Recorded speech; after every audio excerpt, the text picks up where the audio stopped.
My name is Nicholas. My name is Nicholas Nagel. I'm in 8th grade, and my topic is homelessness and affordable housing.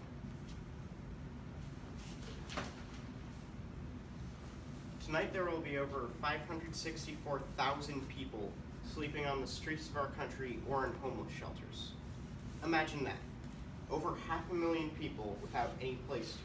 On any given night, there are over 500,000 people without any place to go.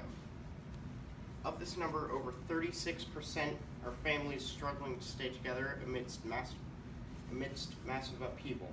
Over 40% are people with disabilities that can no longer support themselves. But how does this happen? Homelessness is a complex subject involving many social factors. Drug addiction and unemployment are certainly important parts of the picture. But I would like to discuss the role of affordable housing. When an area with low-income housing is redeveloped with high-income housing, the process is called gentrification. As the area becomes more and more gentrified, the price of properties skyrockets, and housing that was once affordable is now out of reach of low-income families. Here in Seattle, a notable example of this is the neighborhood known as South Lake Union.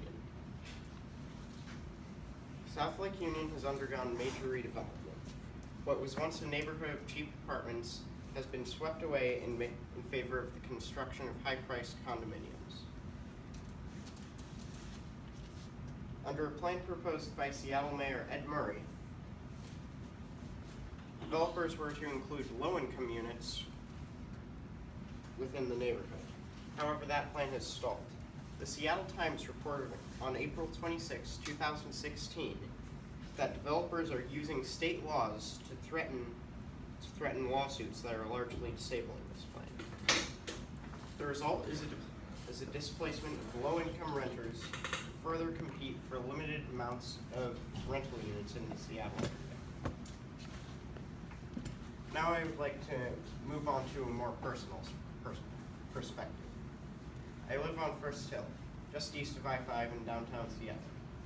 I see the effects of homelessness every day. Almost every space that provides shelter is occupied. We often see people sleeping on the sidewalk or under the awning of our building.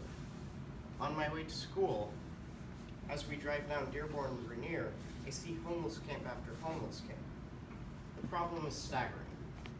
Whenever I see this, I have one question. Is this my future?